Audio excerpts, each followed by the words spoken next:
Formulas और रट्टाफिकेशन से निजात चाहते हो तो सबसे पहले कॉन्सेप्ट पे फोकस करो। आज की इस वीडियो में हम कॉन्सेप्ट ऑफ प्रपोर्शन की ही बात करने वाले हैं और इसको करने के बाद आपके प्रपोर्शन के सारे कोर कॉन्सेप्ट क्लियर हो जाएंगे और दुनिया जहान के सारे क्वेश्चंस आपसे आसानी से हो जाएंगे। तो दोस्तों बात करते हैं प्रपोर्शन की। प्रपोर्शन का मतलब होता है द इक्वालिटी ऑफ टू और more ratios are said to be in proportion. अगर किन्हीं दो क्वांटिटी का रेशो किन्हीं दो क्वांटिटी के रेशो के बराबर है तो ये सारी क्वांटिटीज प्रपोर्शन में कहलाएंगी।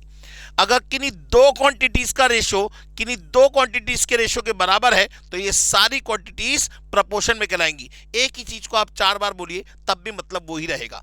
अगर मैं बात करूं if A B C D are in proportion, मैं ये कह रहा हूं तो इसका मतलब हुआ कि a upon B is equal to C upon D के। तो यहां पे a कहलाएगा फर्स्ट प्रपोर्शन, B कहलाएगा सेकंड प्रपोर्शन, C कहलाएगा थर्ड प्रपोर्शन और D कहलाएगा फोर्थ प्रपोर्शन। और इस टाइप के प्रपोर्शन को हम सिंपल प्रपोर्शन भी कह सकते हैं। लेकिन अगर A B C प्रपोर्शन में है इसका मतलब एक ना एक क्वांटिटी कॉमन होगी और इस टाइप के प्रपोर्शन को दोस्तों हम बोलते हैं कॉन्टिन्यू प्रपोर्शन। यहां A कहलाएगा फर्स्ट प्रपोर्शन, C कहलाएगा थर्ड प्रपोर्शन और ये जो B है ये दोनों तरफ कॉमन है, इसे बोलेंगे मीन प्रपोर्शन। बात समझ में आ गई? तो सिंपल प्रोपोर्शन और कंटिन्यू प्रोपोर्शन में ये डिफरेंस होता है कि कंटिन्यू प्रोपोर्शन में हमेशा एक क्वांटिटी कॉमन होती है और सिंपल प्रोपोर्शन में कोई क्वांटिटी कॉमन नहीं होती। इसके बाद अगर मैं बात करूं तो आपके सामने एक सिंपल क्वेश्चन भी है, find the value of x। आपको ये दे रखा है, माने ये चारों क्वांटिटीज किस में है, प्रपोर्शन में है, x की वैल्यू पूछ रहा है। तो यहां से x की वैल्यू कितनी हो जाएगी, x बराबर हो जाएगा आपका 24/2 का मतलब कितना हो जाएगा 12। अब यहां पे आ जाइए, यहां पे x की वैल्यू कितनी हो जाएगी, ये x की वैल्यू हो जाएगी 28/3। क्रॉस मल्टीप्लाई कर लिया।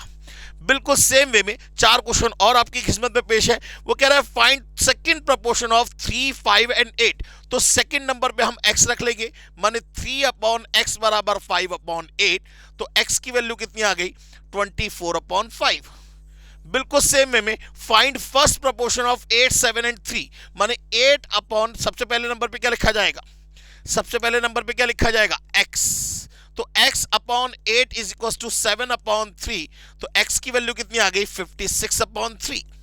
बिल्कुल सेम वे में find mean proportion of this. Mean का मतलब बीच वाली क्वांटिटी, माने 54/x बराबर x/24। तो x की वैल्यू कितनी आ गई 36। बिल्कुल सेम वे में find third proportion of this, माने 3, यहां पे थर्ड नंबर पे x लिख लेंगे, 3/12 इज इक्वल टू 12/x। तो x की वैल्यू कितनी आ गई 144/3। लीजिए प्रपोर्शन के सारे कोर कॉन्सेप्ट आपके बिल्कुल क्लियर हो गए और हमने इस कॉन्सेप्ट में बहुत सारे क्वेश्चंस की प्रैक्टिस भी कर ली। तो आज से कहना छोड़ दीजिए कि प्रपोर्शन में आपको कोई डाउट है, ये ही मेन कॉन्सेप्ट है प्रपोर्शन का। बस इसे समझ लिया तो इसका मतलब प्रपोर्शन भी समझ में आ गया।